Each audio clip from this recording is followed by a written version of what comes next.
Akalar, ukalar, bu videoni bir ko'ringlar.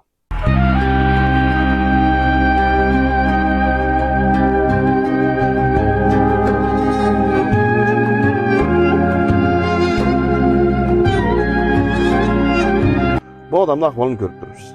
Hozir siz ham xayolingizda o'tib turgandir.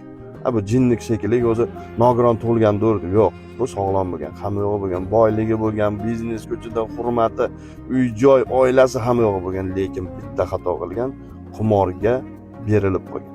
Qimorga berilgan inson o'zingiz bilasiz qay ahvolga tushadi. Jinni bo'ladi. Yo'q qiladi hamma yo'g'ini. Oxiri o'zini yo osadi yo o'ldiradi. Bu inson esa shu ahvolga tushgan.